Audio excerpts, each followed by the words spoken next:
You push my newborn into a pool, and you think I won't press attempted manslaughter? Marlene Datch didn't flinch. Not when I shouted. Not when Aaron's float struck the water. Not even when my daughter's panicked screams sliced through the heavy Georgia air. Marlene, president of the Hollow Crest Haven HOA, just stood there, arms folded, chin lifted like the queen of some twisted suburban inquisition. "That device is non-compliant," she said coldly. "I was demonstrating its risk to the community." She pushed a 6-month-old into 8 feet of water and called it a demonstration. I was already moving before her sentence ended. My clipboard hit the pavement. My shirt tore at the collar. My feet left the concrete and struck the pool surface with one sound. Justice incoming. Erin's float bobbed once, then tipped. She shrieked. She choked. I cut through the water like I'd done 100 times on inspection dives, except this wasn't theory, and this wasn't training. This was my baby, and Marlene had no idea the float she shoved was wired. She didn't know about the submersion sensor I embedded behind the foam lining. She didn't know the moment it tilted, it pinged back to my secure server. Timestamp, angle, pressure data, all of it. Ann Peneloric, 3rd unit from the right. She filmed the whole thing for HOA archives. But this time, she didn't delete it. This time, she watched something real and flinched. Subscribe now, because this isn't a warning. It's what happens when an HOA president crosses the wrong line, in front of the wrong man, with the wrong child in the water. I'm Orrin Kellis. I write liability codes for aquatic parks. I evaluate drown risk for public venues. I've inspected pools for failures that cost families everything. What I'm not? Someone who rolls over because a clipboard-wielding tyrant wants matching hedges. I moved here after Mira and I lost our first daughter during birth. Hollow Crest looked safe, stable, quiet, the kind of place where families could exhale. So I installed a removable mesh fence for our pool, approved by Georgia law, vetted by 3 counties, and I designed a buoyant, no-tip float for Erin's water therapy sessions. Mira's doctor said gentle water exposure might help her early nerve development, but Marlene didn't ask questions. She issued violations. She said my fence interrupted visual cohesion, that the float projected commercial intent. She fined us $500 and threatened to file a lien if I didn't remove both. We removed the fence. But I didn't back down. I documented everything. Every HOA code, every inconsistency. I watched her approve a lot, where a back gate opened directly into a retention pond, without a child lock. Still, we showed up to the HOA's safety awareness event, like they asked. I brought the float. Erin smiled in it. Neighbors cooed, cameras clicked. Then Marlene walked over and said, "This isn't safety, it's spectacle." And before anyone could blink, she shoved the float forward. That sound, the splash, replaced the delivery room silence I'll never forget. Mira collapsed onto her knees. My chest hit the water. Erin's cry turned to choking. The neighbors froze. The board members stared. And Marlene. Marlene adjusted her sunglasses and said, "Now, imagine if it hadn't been supervised." Imagine that.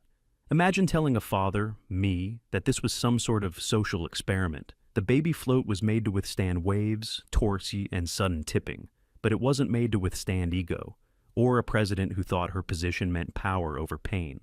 Now she's going to learn what position really means. When the state inspectors read the risk log I pulled, when the insurer sees what demonstration looks like on video, when the neighbors realize the woman citing infant toys just endangered the only child in the community born this year. This isn't over, because that float still holds water, and so does the case I'm building. Where are you watching from? Because from where I'm standing, the HOA just declared war on the wrong dad. The citations didn't start with the fence. They started with our trash can. Violation number 314, the letter read, printed on smooth HOA stationery and slid into our mailbox without so much as a knock. Trash receptacle visible from street between 7:05 a.m. and 7:17 a.m. on a non-collection day. $75 fine. I stared at the envelope for a long time, not because of the absurdity of the timestamp, but because Mira had just returned from the pediatrician, alone, with Erin, and tears in her eyes. Our daughter's oxygen levels had dipped during sleep, and they wanted to monitor her more closely. Meanwhile, Marlene Datch's biggest concern was a bin on wheels. That was the first citation. The The second came 3 days later. Unauthorized flotation device displayed in open view. The third came with a photo. My own daughter and her float laughing. No warning, just fines. Each one wrapped in language that looked like law, but felt like punishment. It didn't take long to realize we weren't the only ones. I started walking the neighborhood, quietly, just observing. The Delgado family, 3 streets over, got cited for a decorative security grill inconsistent with community aesthetics. Their son uses a walker. The grill kept him from rolling off the porch. Now it's gone. A new couple, the Balls, had their solar panels flagged as non-standard surface reflectors. They were professionally installed, but Marlene personally called their installer a distraction to aircraft. And the pattern kept going. If you had a child, a medical exception, or anything that broke the illusion of Hollow Crest Haven's Stepford perfection, the violations found you. I kept records, quiet ones. I didn't threaten, didn't escalate. I measured, compared, verified. But Marlene escalated. She stopped looking at Mira when we crossed paths. She looked at Aaron like she was noise, a variable she hadn't accounted for. One morning, I watched her stand in the cul-de-sac with a tablet and stylus, tapping each home as if tallying up compliance scores.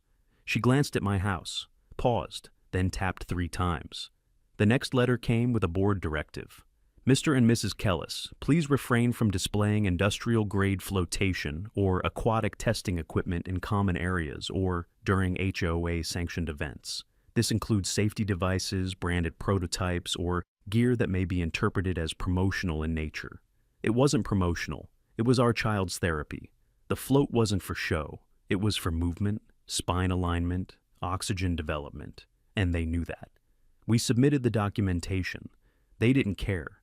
Mira asked me if we should just stop bringing Aaron outside. I didn't answer her, because that wasn't a real question. We weren't the ones who needed to hide. Still, I tried to play it straight, filed appeals, requested reviews, offered to meet. Marlene never responded directly. Her assistant forwarded rejections, signed with digital stamps. Review denied due to policy precedent. Board action sufficient per charter clause. No one on the board questioned her, not openly, except once. During a community harmony event, I spotted Horst Greeley standing near the clubhouse fountain, alone with a clipboard. I asked him how many citations he had had to sign off that week. He flinched. "It's not personal," he muttered. "It's compliance." "Would you sign one against your own grandson?" I asked. He looked at Aaron, swaddled against Mira's chest, half asleep. Then he turned and walked away. That told me everything.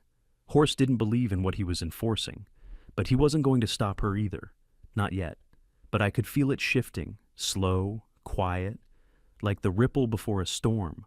Marlene's grip on the board wasn't built on law. It was built on silence. And silence cracks. I just had to keep recording. Because Hollow Crest violations weren't about grass height or siding color. They were about control. And eventually, control slips. Especially when a baby becomes the threat. Especially when a father doesn't scare easy. Especially when the float they push turns out to be evidence. The kind they'll wish never existed. Horst Greeley always wore the same beige vest to the HOA meetings, even in the heat. The collar was frayed, the zipper stuck at the chest, and the embroidered compliance officer patch had faded to a soft gray. He was the only member of the board who never raised his voice, never smiled for the photo ops, and never stayed longer than necessary. I used to think he was harmless, just old, maybe tired. But after the citations started stacking like sandbags at our front door, I started paying closer attention. It was at the quarterly HOA, Home Enhancement Review, when I saw him hesitate.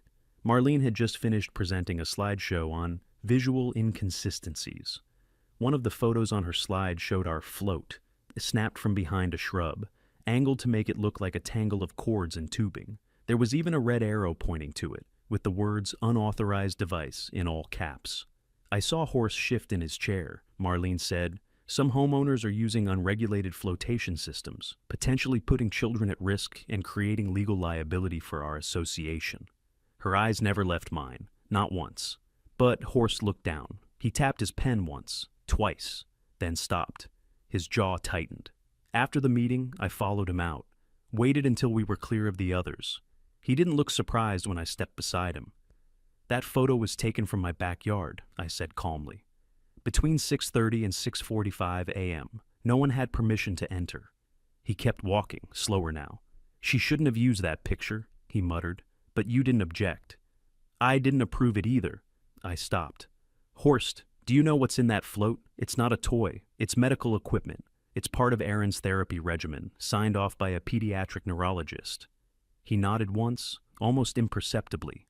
I have the forms. I sent them twice. Another nod. Then why are you signing off on the fines? He stopped walking. The breeze lifted the corner of his vest. He stared straight ahead. Because every time someone questions her, they don't get re-elected, he said quietly. Because I've got 2 years left on this house before I move closer to my daughter. And because it's easier not to. I let that sit between us. It was cowardice, sure, but not the kind that hides malice, just fear. Then you know what she is, I said, and what she's doing to families like mine. He looked at me for the first time then. His eyes were tired, but not empty. Your wife, he said. She looked scared when Marlene pushed that float. She thought our daughter was about to drown. She looked like she remembered something worse. That stopped me, hard. He wasn't wrong. Mira hadn't spoken more than a few sentences since the incident. She clutched Aaron tighter at night. She double-checked the baby monitor even during naps. She barely looked at the pool anymore. Horst shuffled away without another word. But that line, about Mira, echoed louder than anything Marlene had ever screamed. That's when I knew Horst saw more than he let on. And he felt it. The guilt. The weight of being complicit. He wasn't ready to act. Not yet. But he was cracking. The next morning, I found a sealed envelope slid beneath our door. Inside was a printed photo, dated 2 days before the safety event. It showed Marlene at the pool, alone. She was holding something, a training doll, infant-sized. She had one hand pressed to the edge of a float. It was a rehearsal. No name, no note, no signature. But I knew where it came from, and it meant someone on the inside was finally done pretending. Marlene didn't waste time after the pool incident.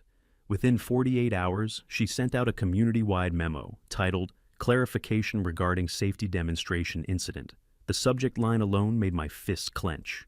She didn't mention Aaron by name. She called her a minor occupant. She didn't call it a push. She called it a simulated hazard evaluation.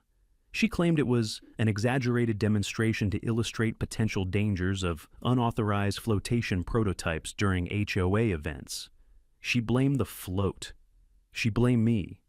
She blamed confusion caused by non-standard devices. I wasn't surprised. I was disgusted. 2 hours later, I received a direct email from the HOA board's shared account. Notice of formal review. Potential suspension of membership rights. They were investigating my conduct, not hers, mine. The accusation? Introducing unauthorized safety equipment and engaging in unapproved demonstrations that caused distress to community members. No mention of the push, no mention of Marlene, no mention of the baby. Just a quiet threat. Cooperate or we'll strip your voting rights and gate privileges. I'd expected them to retreat after the incident. Instead, they doubled down. And that meant one thing. Marlene wasn't scared. She thought she was untouchable. I forwarded the email to myself, saved it twice, printed a hard copy. Then I opened a folder on my desktop and labeled it what it really was. Intent to silence. Later that day, while Mira rocked Aaron in the living room, I stepped outside to clear my head. That's when I saw them, 2 men I didn't recognize, measuring the fence around the community pool. One held a laser level, the other scrolled through a PDF on a tablet. I asked them what they were doing. Visual barrier assessments, one of them replied. HOA directive, President Datch's orders. I glanced at the PDF. I caught the header before he pulled it back. Phase 1, Common Area Compliance Review. Marlene was preparing to overhaul the community's safety infrastructure. And not in a good way. Not to strengthen it, to erase it, to rewrite the rules to fit her narrative and bury her mistake beneath policy. I called Mira's brother that night. He's a municipal safety inspector in Savannah. I asked him to send me a current copy of Georgia's public access compliance mandates for recreational pool facilities. He did. I cross-checked it with Hollowcrest Haven's published HOA codebook. That's when I found it. In black and white, plain as day. HOA-led safety demonstrations involving minor occupants require prior legal waiver signed by parent or guardian, plus medical clearance if the occupant is under 12 months of age. There was no waiver, no clearance, no permission. Marlene had violated her own bylaws, not just state policy. She broke both. And she did it in public, with witnesses. That same night, Penna texted me. One sentence. I didn't delete the footage. She attached the full video, 37 seconds. Crystal clear. It started with Aaron giggling in the float, Marlene approaching, a quick exchange, then the shove. The audio captured everything, even her words. Let's see if this thing can float for real. The neighbors had all heard it, but hearing it again, recorded, my breath caught. Mira sat beside me as it played, silent, still. Her hand gripped the edge of the couch so hard her knuckles went white. When it ended, she didn't cry. She whispered, she meant it. I nodded. And then I stood. I opened my file drawer, pulled out the binder labeled Kelly's Inspections, 2022-2024. Inside were every safety audit I'd ever run in a residential community, every violation I'd flagged, every photo, every measurement. Mira looked up. What are you doing? Collecting receipts, I said. If she wants to escalate this, then so will I. Because I don't lose people to water. Not again. Not while I'm still standing. And not while the HOA president who pushed my newborn into a pool thinks this ends with a memo. The first property I checked was Marlene's own. Lot in 24, East Cul-de-sac, her pale stucco townhouse with the potted cypress trees. She made a whole row of us remove last year. Her backyard backed into the lake, just like ours. I wasn't looking for revenge. I was looking for facts. She had no child fencing, no rear barrier, just an open slope down to the water and a crumbling retaining wall marked by loose bricks and cracked concrete. Not just unsafe, negligent. And I knew exactly how to measure it. I took photos from the sidewalk, measured the wall's tilt with my angle finder, logged the gap in the lower barrier where the concrete had shifted. The lake had already eroded more than 4 inches past the original boundary line. The HOA had done nothing to reinforce it. That wasn't just poor maintenance. That was exposure. The same week she cited me for unsafe infant flotation. Her own backyard failed 3 state-level criteria for water-adjacent dwellings. And it wasn't just her. The Stenbergs' home had an unlatched gate to their in-ground spa. The Doyles had no pool signage despite hosting 2 birthday parties that month, yet none of them had received citations. I cross-referenced HOA records, thankfully still accessible online for any registered resident. Only 5 homes had been cited for safety issues in the past 18 months. All 5 had children under the age of 2. 3 of them, including us, had submitted doctor notes or therapy requests. It wasn't enforcement. It was targeting. I added every photo, timestamp, measurement, and citation to a working spreadsheet I titled Hollow Crest Compliance Disparity Log. 32 properties inspected, 17 clear violations. Only 5 cited. All 5 had one thing in common: deviation from Marlene's standard view. Baby gates, medical devices, adaptive railings. She wasn't just avoiding the rules, she was weaponizing them.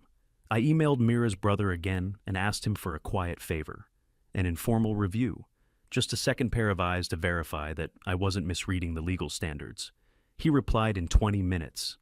This isn't borderline, Oren. These are violations. If this were city property, they'd already have a hearing. I stared at that sentence for a long time. Mira walked in with Aaron asleep against her shoulder. She saw the photos spread across the table. You're building a case? She asked, her voice flat. I'm proving pattern, I said. She sat. And what does that get us? I looked at her. Leverage. Not just to protect our daughter, but to make sure Marlene never did this again. The next day, I took a walk with Aaron in the stroller. Mira needed sleep, and I needed space. At the far end of the lake path, I spotted Horst. He was kneeling near the community dock, writing something on a clipboard. I approached slowly. What are you measuring? I asked. He looked up, startled, then sighed. Dock height, new compliance initiative. Under Marlene? He didn't answer, just tapped the board twice. You saw the email, didn't you? I said. They're investigating me now. I did. And that doesn't bother you? His eyes flicked toward the lake. More than you know. I crouched beside him and took out my phone, opened a photo of Marlene's backyard, retaining wall, slope, no barrier. This is hers, I said. Taken 2 days ago. Do you want to guess how many violations are in this single shot? He didn't answer. He didn't have to. I stood. I'm filing with the state next week. Everything. If there's one thing HOA insurers and liability boards hate more than citations, it's selective enforcement tied to personal bias. Horst stood slowly. You're not bluffing. No? He looked down at the clipboard. If she retaliates, I'm counting on it, I said. That'll only make the hole she's digging deeper. He nodded once. Then maybe it's time someone told the truth. Then he walked away, slower than before, but not retreating. The spreadsheet in my hand wasn't just data anymore. It was a fuse. And Marlene had just given me the match. Mira didn't ask where I'd gone when I got home. She was sitting at the kitchen island, one hand gripping her tea, the other resting gently on Erin's head as she dozed in the carrier across Mira's chest. She's been waking up from naps gasping, she said softly. I didn't respond right away. I knew better than to fill that kind of silence with noise. They said it's likely trauma, she added. Stress imprinting. Babies don't have memory the way we do, but they have fear. Her eyes met mine, hollow and steady. So what now? Do we just wait until she's old enough to forget?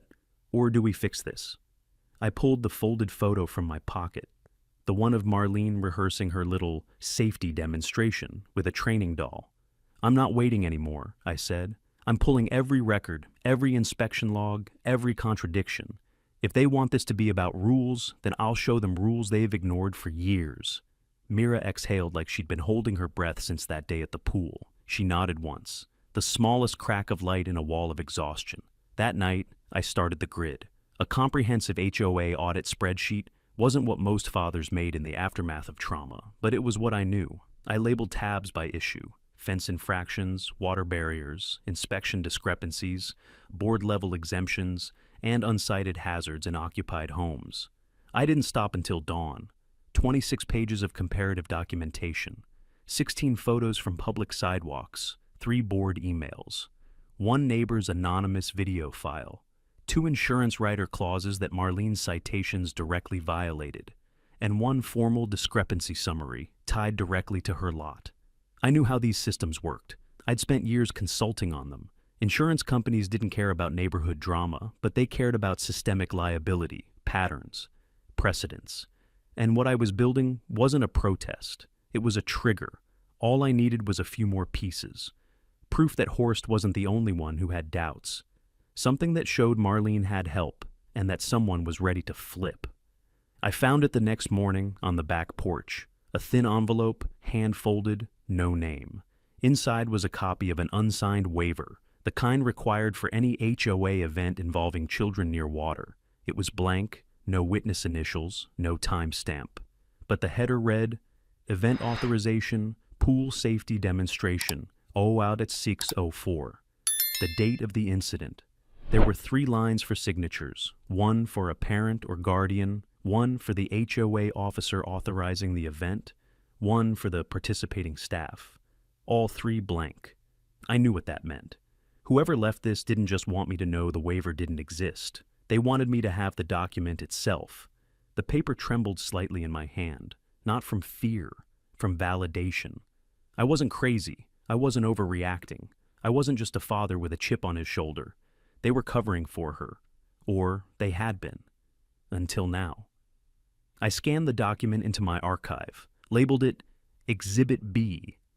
Then I pulled the original float out of the shed. It was dry now, coiled neatly in its storage strap, sensors disabled but intact.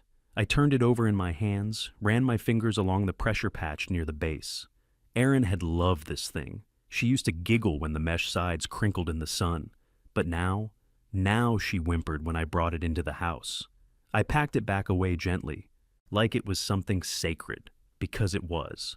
And it would be again. The phone rang while I was cleaning up. It was Mira's brother. I spoke to someone in the state board's review office. He said, off the record, if you submit what you've got through the whistleblower channel, it triggers an internal liability review. no vote required. It forces an insurer to freeze reevaluation of community risk. They'll start asking questions, loud ones. That was it, the tipping point. I ended the call and stared out at the pool where Aaron had almost drowned under HOA supervision. I didn't want revenge. I wanted precedent. I wanted policy and prevention. And yes, accountability. It wasn't enough to expose Marlene. I was going to document her out of existence. Horst didn't knock. He never did. He just showed up around dusk, standing on my porch with that same clipboard tucked under one arm and a folded paper bag clutched in the other, like it might unravel in the wind. I opened the door. He didn't say hello. "I can't be seen," he muttered. I parked by the fire lane. "Come in." He stepped inside like a man who'd finally stopped arguing with his conscience. The last of the sunlight caught the lines in his face, deeper than I remembered, and he looked 10 years older than he had last week. "I don't have much time," he said, setting the paper bag down on the table. "She doesn't know I have this. None of them do." I didn't ask what was in it. I opened the bag slowly and pulled out a stack of forms, originals, not copies. Internal HOA notices, handwritten amendments, unsigned resolutions. All of them bore Marlene's initials in blue ink. All of them lacked secondary board approval. At the bottom of the stack was a form stamped void across the signature box, the event authorization form, this time signed by Marlene Datch. No witness, no parent, just her name, underlined twice. "She said it was symbolic," Horst said. "That the float incident wasn't a real demonstration, just a visual example for optics." "Optics don't shove a baby," I said flatly. He winced. I know that now." He reached into his vest pocket and pulled out a flash drive, laid it down beside the papers like it was radioactive. "What's on it?" "Audit footage, internal meetings. She made me download it from the security servers last week after your wife asked about filing a formal grievance. I wasn't supposed to keep a copy, but I did." "Why?" Horst didn't answer right away. His eyes drifted toward the living room, where the edge of Aaron's bassinet was just visible. "My grandson drowned in a retention pond 3 years ago," he said quietly. "Different state, different HOA, same kind of indifference." I didn't breathe. I took this job to feel useful, thought if I followed rules I'd be helping, but all I've done is sign off on her messes. "You saw her rehearse it," I said. "Didn't you?" His lips tightened. "She asked me to hold the doll steady while she practiced the angle, said she wanted to show how floats fail. I didn't know she'd use a real child. I thought it was a scare tactic." "It was." Horst stepped back, like the word hit harder than he expected. "I'll give a statement," he said. "You'll need one for the board review, but I want this to go through the right channels. No media, no stunts, just truth." "That's all I've ever wanted," I said. He nodded. "Then I hope it's enough." Before he left, he paused at the door. "Oren," he said, voice low, "you're not the only one she's hurt, but you might be the first to make it stick." And then he was gone.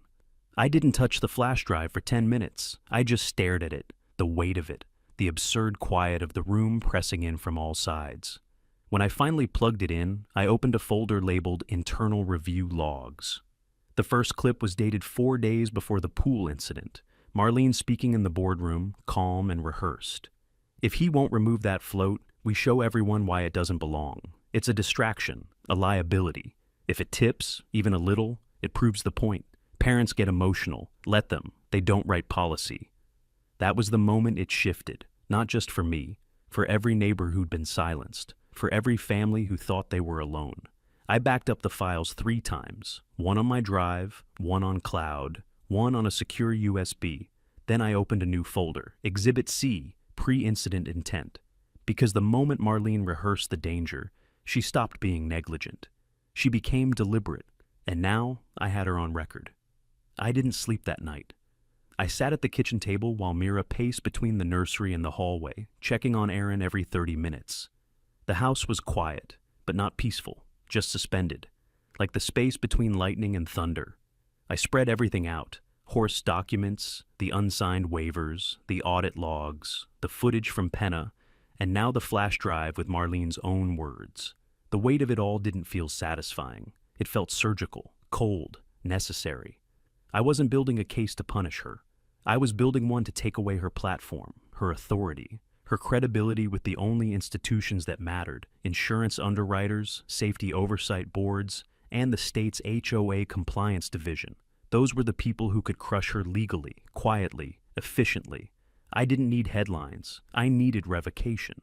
At 6:17 a.m., I submitted the full complaint package through Georgia's residential governance safety portal under the whistleblower clause. Every violation, every waiver, every time-stamped discrepancy. I included a notarized statement from Mira detailing the medical trauma Erin had endured in the days since the pool incident. I attached documentation from her pediatrician about stress response and oxygen disruption. I didn't embellish, I didn't need to. The footage spoke louder than emotion ever could. Next, I submitted a separate report to the HOA's insurance provider, Mid-South Property Liability, LLC, through their community negligence portal. I knew the right language: risk exposure, systemic enforcement irregularities, premeditated conduct under the guise of policy demonstration, violation of in-house procedural standards. I attached Horst's signed confession. 30 minutes later, I received an automated confirmation. Your report has been received and escalated to Internal Risk Assessment for review. A compliance officer will contact you within 3 to 5 business days. Then I emailed the same package to the 2 other families I'd spoken to, Delgado and Ball. No pressure, just the truth, in case they wanted to add their own statements before the board meeting next Friday. By 9 a.m., I had 6 read receipts. Mira leaned against the doorframe, watching me quietly. "Is it done?" "No," I said, "but the fuse is lit." I walked over to the cabinet and pulled out the clear plastic container that held the float, the same one Marlene had shoved with that doll, then with our daughter. The float had been rinsed, dried, and sealed since the incident, but I could still see the faint discoloration on the safety strap where Erin had vomited pool water through her nose, a pale watermark of fear. I opened the side panel and retrieved the pressure sensor core, plugged it into my reader. It still held the last submersion log. Tilt angle, 62 degree. Depth trigger, 5.7 seconds. Buoyancy loss, 14%. I saved it. Labeled it Exhibit D, Impact Data. That afternoon, I drove to the city safety office and submitted the physical media drive in person. No delay, no risk of interference. The woman behind the counter looked surprised by the size of the file. "You really documented this whole thing?" "No," I said. "She did. I just organized it." Back home, Mira handed me a slip of paper. "Penna called while you were out," she said. "She's submitting her video officially to the insurer. Said she'd testify if it came to that." I nodded, jaw tight. "It won't need to. The video alone is enough." Penna wasn't the kind to make noise, but she was meticulous. Her camera footage had timestamps, geodata, and no edits. In court, it would hold up. In a corporate risk file, it would sing. I looked at the clock. 3 days until the next HOA meeting. 3 days until Marlene stood in front of the same neighbors she'd gaslit for 2 years and smiled like nothing was cracking behind her. 3 days until that smile shattered. I zipped the case file into a portable drive, printed the submission receipt, checked everything again. The board wouldn't see me coming. Because I wasn't marching into that clubhouse as a father looking for an apology. I was walking in as the system she never thought would turn against her, and this time, the bylaws weren't hers. They were mine. The board meeting was scheduled for Friday at 6 p.m., sharp. By Wednesday morning, the cracks had already started to show. The first sign came from a bulletin tacked sloppily to the community message board by the pool. Normally, those flyers were printed on thick cardstock, clipped at all 4 corners with the HOA logo stamped in gold. This one was a plain white sheet of printer paper with uneven text. Reminder: Friday's meeting will be held in the clubhouse hall, not the conference annex. Standing room only, please arrive early. Resident submissions are now closed. Closed. That meant they were trying to shut down any new complaints from the neighborhood, cut off anything that hadn't already gone through Marlene's filter. I wasn't worried. Mine hadn't gone through her. Mine had gone over her. That afternoon, I received a voicemail from a man named Troy Ellison, Senior Compliance Analyst for Mid-South Property Liability. "Mr. Kellis, we've reviewed your materials. I'll be attending Friday's meeting in a non-voting observer capacity. As a courtesy, I'm alerting you that your report has triggered a provisional risk review for Hollowcrest Haven. We encourage continued cooperation. All further updates will go through legal channels. That was corporate speak for, we're watching. One wrong word from Marlene, and her personal umbrella policy evaporates. By Thursday, the phone calls started. First the Pauls, then the Delgados, then 2 residents I'd never even spoken to, families I didn't know were paying attention. All of them had questions. What happens if she denies it? Is there a recording of what she said at the demo? Will the board protect her? The fear was still there, but so was something new: momentum. That evening, I printed and spiral-bound 3 copies of the full report. Exhibits, logs, transcribed quotes, timelines, footage snapshots. I didn't plan to hand them out. I just wanted them visible when I walked in. Let her see them. Let her guess who else had them. Let her feel what it's like to be cornered by documentation. On Friday morning, I dressed Erin in the same lavender onesie she'd worn the day of the float incident. Mira raised an eyebrow, but didn't stop me. She understood what it meant. This wasn't pageantry. It was memory, presence, proof that our daughter still lived here, still breathed this air, and still bore the silent weight of what had been done to her. I loaded the car and drove to the community clubhouse an hour early. I wasn't the first. Penna was already there, standing near the double doors, camera bag slung over one shoulder. Horst arrived a few minutes later, not even pretending to avoid my eye. He gave me a single nod, then took his place near the chairs lined against the wall. More residents poured in. By 5:45, there were over 30 people packed into the room, more than any HOA meeting in the last 5 years, according to Penna, and this time, they weren't here for landscaping updates. Marlene entered precisely at 5:58, flanked by 2 board members and a clipboard tucked tightly against her chest. She wore a crimson blazer and a smile that didn't touch her eyes. "Let's begin promptly," she said, voice loud and smooth. "We have a packed agenda tonight, and as always, we ask for respect and order." She hadn't seen me yet, or maybe she had, and was pretending she didn't. But when she stepped behind the podium and adjusted the mic, her fingers trembled, not visibly, not to the casual eye. But I'd spent years reviewing security footage, learning to detect the micro-reactions in high-pressure depositions. She was rattled. Behind her, I saw something new. A man in a gray suit with a laminated visitor badge. Troy Ellison. The insurer was in the room, and Marlene had no idea just how much of her next hour was already scripted, by her own past words, her own paper trail, and the neighbors she thought were too quiet to matter. I sat in the front row. My binder rested on my lap. Mira held Erin in her arms, steady and calm, and I waited for the moment this board meeting became a reckoning. Marlene's voice rang through the clubhouse like it always did, polished, theatrical, dripping with that practiced HOA diplomacy she used to control every room she walked into. "Before we begin with resident concerns," she said, "I'd like to remind everyone that safety demonstrations, such as the one held last week, are conducted with the best intentions for our community's well-being and are fully within the board's discretionary authority."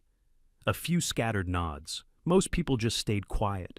She looked directly at me then, just for a moment, that smile again, thin, measured, like she thought she still had the upper hand. She didn't see what I saw from my seat, the subtle exchange happening behind her, where Troy Ellison, Mid-South's compliance analyst, handed a folded document to the HOA secretary and said something low enough that only the people in the front row could hear. Horst was standing beside the secretary. His posture stiffened the moment he read the heading. It was a formal notice. Provisional risk escalation. Internal review in progress. The moment Marlene turned back to the mic, the secretary cleared her throat. "Before we continue," she said, voice wavering slightly, "we've received notice that Mid-South Liability has opened a file on recent board activity. Mr. Ellison is here as part of a procedural audit." Marlene's smile faltered. She looked at Troy like he was a guest who'd overstayed his welcome. "This wasn't on the agenda," she said. "We have protocols for—" "Your protocols are precisely what's under review," Troy said flatly. The room shifted. Something in the air thinned. Mira tightened her grip on Erin. Penna adjusted her camera strap and slowly started recording, not even bothering to hide it. I stood up. "Marlene," I said, I have a formal statement to submit on behalf of my family. You were not approved for... You don't have the authority to approve or deny speech at a public HOA meeting, I cut in. I've submitted my materials through the proper legal channels. What I'm doing now is informing this community of what's been done in their name. Her jaw set, but she didn't stop me. She couldn't. I stepped to the front, pulled the binder from my bag, and opened it slowly. On June 4th, during a board-sanctioned event, my 6-month-old daughter was physically pushed into the community pool by HOA President Marlene Datch. This was not an accident. It was a deliberate act, rehearsed 2 days prior using a training doll, witnessed and documented by Mr. Horst Greeley, who has since provided a signed affidavit. Gasps echoed around the room. Several residents turned to each other, whispering. Marlene interrupted. That was a safety demonstration. No, it wasn't. You had no waiver, no parental consent, no emergency medical personnel present. You violated both state safety guidelines and the HOA's own bylaw, 14.3, regarding minors and aquatic events. I turned to Troy. I've submitted the footage, timestamps, inspection logs, and a complete record of selective enforcement patterns that show Marlene has consistently targeted families with medical or adaptive needs. Troy nodded once. All received, all verified. Marlene's composure began to crumble. She opened her mouth again, but Horst stepped forward this time. She told me to hold the doll steady during rehearsal, he said. Said she wanted to show what failure looked like. I didn't know she'd use a real baby. I didn't sign off on that event. No one did. Silence swallowed the room whole. It wasn't just about liability anymore. It was about betrayal, about power abused, hidden beneath policy and wrapped in red folders. Marlene turned to the rest of the board. This is a coordinated attack. You can't let them... We've already let too much slide, one board member muttered. Another stood. I moved to suspend President Datch's authority pending external review. I second, Horst said, hands raised, first one, then another, then nearly all. Marlene stepped back from the podium, blinking like the air had turned against her. Troy quietly handed the secretary a second document. Consider this your notice, he said. Until the review concludes, you are not to represent Hollow Crest Haven in any binding capacity. I looked at Mira. She didn't smile. She just exhaled. And that was enough. The reckoning had begun. Marlene didn't leave right away. She stood at the side of the podium, her blazer too stiff for the heat of the room, her lips pressed into a tight, bloodless line. It wasn't just disbelief painted across her face. It was confusion. Like the script she'd rehearsed for years had suddenly been torn from her hands. The board members didn't look at her, not one. The motion had passed, her authority was suspended, but the room didn't disperse. People stayed in their seats, the air tense, expectant, like there was still something unsaid, something unfinished. I didn't plan to speak again, but my hand rose anyway. My voice came out quieter this time, stripped of the fury that had carried it before. I'd like to read one more statement, for the record. No one interrupted. I opened the binder to the last page. Mira sat behind me, Aaron asleep in her arms. The room leaned forward as if drawn. This is a personal addendum to my earlier submission, I said. A reflection, not a complaint. I swallowed once, then read. My daughter's name is Erin. She's 6 months old. She was born after 3 years of miscarriages, 1 emergency surgery, and a stillbirth that nearly took my wife's life. She has a mild developmental delay in her left lung, which is why we were advised to begin controlled aquatic therapy. The float used in the June 4th event was designed by me, fabricated under pediatric specifications, and approved by a physician specializing in neonatal motor response. I paused to let the silence sit. The float was not a toy. It was not a stunt. It was not a disruption to neighborhood cohesion. I looked up. My voice sharpened. It was a piece of medical support equipment for a living, breathing child who has already survived more than most adults ever will. Across the room, a few neighbors shifted. One woman pressed her palm to her mouth. And in front of this community, without permission or precedent, President Datch shoved that float into the pool. She placed my daughter in direct danger for the sake of a spectacle. She called it a demonstration. I call it negligence. I call it cruelty. I call it assault. I closed the binder. But more than that, I call it a failure of leadership, and we cannot let that stand. Marlene's mouth opened, but this time no sound came out, not even a protest. She looked smaller than I'd ever seen her, not humiliated, not defeated, just irrelevant. Troy stood then, clearing his throat. To the residents of Hollow Crest Haven, Mid-South will be conducting a formal audit over the next 2 weeks. During this time, certain HOA functions will be frozen, including fine issuance and architectural enforcement. We strongly recommend that an interim president be selected within 10 days. Penna raised her hand. Can residents volunteer? You'll need a nomination and a second, then a vote. I nominate Horst Greeley, she said. A few people chuckled, nervously at first, but then it built. Horst stood slowly. I won't lead, he said, voice low, but I'll help you fix what's broken. It wasn't a rallying cry, but it was enough. Within minutes, a motion passed to appoint a temporary committee to draft reforms to the existing enforcement protocols. Horst would chair, Penna would document. Mira volunteered to help revise the medical exemption language in the bylaws. Marlene remained seated. No one asked her to leave, but no one looked her way again either. She sat through the end of the meeting like a ghost in her own house, watching it all slip from her hands. When the gavel finally struck to adjourn, Mira and I stood. Aaron stirred but didn't cry. We walked out slowly, through the main doors, past the bulletin board where her photo had once been pinned under a violation. It had been taken down, and in its place, someone had pinned a new sheet. Safety review pending. Do not remove infant flotation use until committee guidance is published. I stopped, read it again, and smiled. Because change doesn't always begin with anger. Sometimes it begins with documentation and ends with silence. 2 weeks later, the pool was quiet again. The caution tape was gone. The plastic closed for maintenance sign had been replaced by a new bronze plaque. This facility complies with the 2024 Safety Reform Act, dedicated to community awareness and family protection. It was small, tasteful, and permanent. Aaron's float rested beside it in a clear display case, mounted near the gate. Beneath the float, engraved in steel, were 6 words that Mira chose herself. Never again, not under our watch. It wasn't meant to be sentimental. It was a reminder.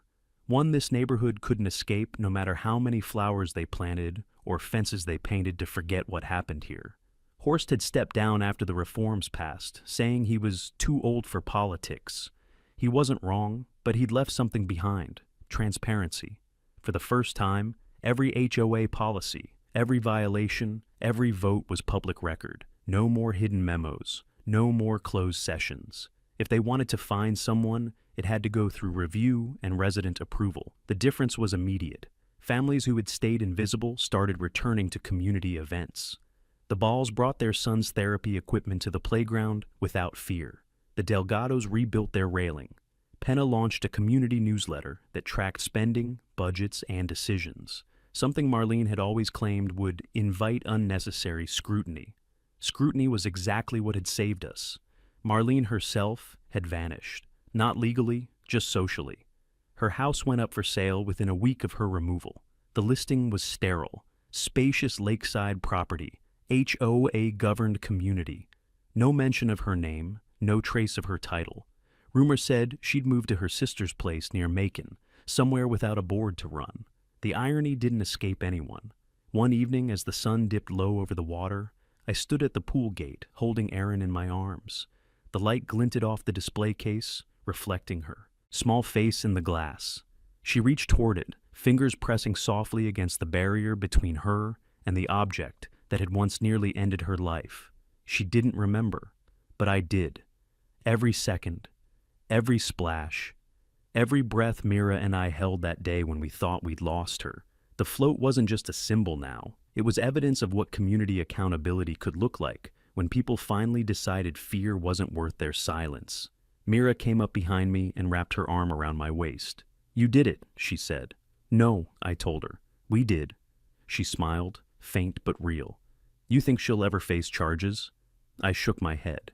No jury could convict her for something the HOA buried before it hit the news. But she lost what she loved most: control.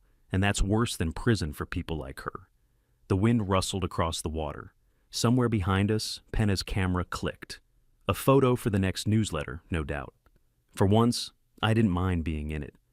I looked down at Aaron. Her eyes were wide, fixed on the floating reflections rippling across the pool's surface. The same water that once terrified me now shimmered calm and blue. "I used to think safety was about fences and rules," I said quietly. "But it's not. It's about people who care enough to stand in the way when someone crosses the line." Mira nodded. "Then I guess we're finally safe." I didn't answer right away, because safe felt too temporary a word for something we'd fought this hard to reclaim. But as Aaron laughed, bright and unburdened, for the first time in weeks, I decided that maybe safe was enough for tonight. When we left the pool, the lights turned on behind us, illuminating the plaque. The float glowed softly in the reflection, suspended above the water like something between memory and redemption. That night, before I turned off my laptop, I opened the last file in the case directory. Final resolution, Hollow Crest, Haven, HOA, V, closed. The status line read, liability insurance policy terminated, board reformation approved. For the first time since the incident, I deleted the backup folder. It wasn't erasure, it was closure. To everyone watching this, never assume silence means peace. Sometimes it just means someone's waiting for proof. If you've ever been bullied by power that hides behind paperwork, remember this. Documentation is louder than intimidation. Keep your records, keep your evidence, keep your voice steady. Because justice doesn't come fast, but when it comes, it's permanent. Subscribe and tell me. What would you have done if your newborn was the one she pushed?